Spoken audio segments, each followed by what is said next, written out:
Alors, vous n'avez rien oublié? J'ai pris le pique-nique. J'ai emporté l'eau potable. Et moi, ma longue vue en carton. Que vas-tu observer? La forêt, les montagnes. Et les animaux aussi.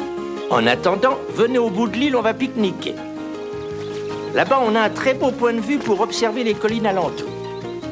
Est-ce qu'il y a des animaux sauvages qui vivent tout seuls dans la forêt et qu'on ne peut pas apprivoiser? Faisons une halte. Je vais vous raconter une histoire. Noix de Coco cherche un ami. C'était un petit chien de la forêt sauvage. Un affreux ouragan l'avait séparé des siens bien avant qu'il ne fût sevré.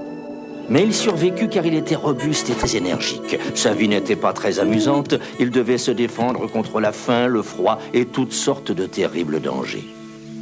Si tu avais un ami, ce serait plus facile. Ben, je vais en chercher un. Le lendemain, il rencontra un jeune loup qui gambadait au soleil. Veux-tu être mon ami? Je veux bien.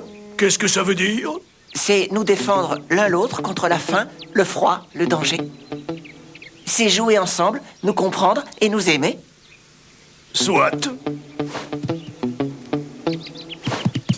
Plus agile, le loup attrapa le lapro et s'en régala. Eh bien, elle partage? Quel partage? Je l'ai attrapé, je le mange. Et avise-toi de me le prendre. Oh, c'est pas celui-là qui sera mon ami.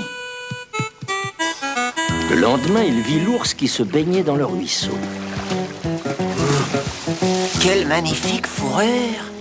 Un peu chaude pour la saison. Oh, moi j'ai toujours froid la nuit. Viens donc dormir près de moi. Quel brave ours!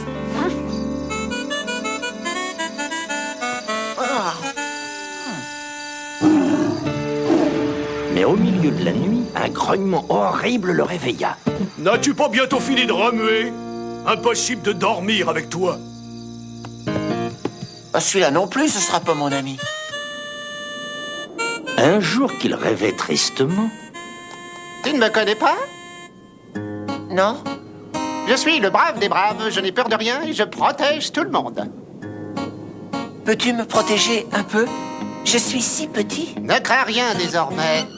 pied, pied, cria la buse qui tournait dans le ciel.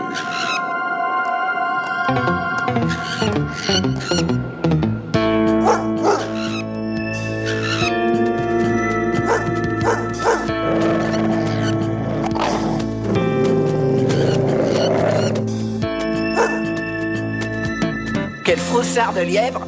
Je le prendrai pas pour ami. Après bien des déboires, le petit chien devenait de plus en plus triste. Il vit un jour une étrange bête à deux pattes. C'était un trappeur des bois qui faisait cuire du lard sur un feu de bois. Oh! Tiens, celui-là, il me donne à manger. La nuit venant, l'air fraîchissait. L'homme attisa son feu et s'installa pour dormir. Viens. Parfois, Noix de Coco entr'ouvrait un œil inquiet. Mais au matin, ils dormaient l'un contre l'autre.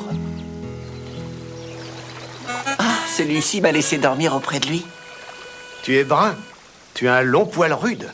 Je t'appellerai Noix de Coco. Viens jouer avec moi. Mais un peu plus tard, Noix de Coco se mit à pousser de grands cris. Qu'est-ce qu'on a fait à mon ami? Un grand serpent ondulait sur l'herbe. Zip, zip, le bâton siffla 2 fois et le cauchemar fut fini. Toi, au moins, tu défends tes amis. Quand le soir revint, quand ils eurent cuit et mangé leur repas, ils s'assirent pour regarder la nuit descendre sur l'eau pâle. Petit chien, il y a bien d'autres animaux dans la forêt. Peut-être trouveras-tu un ami. Merci bien. Mon ami, je l'ai trouvé. Il posa sa grosse tête sur les genoux de l'homme. Après cela, il n'y eut plus de bruit. La grande lune d'or monta dans le ciel et dansa sur le lac. Nous aussi, on va regarder le soir tomber sur le lac. Oh, ce sera bien. Allons, reprenons notre route. Je voudrais devenir explorateur.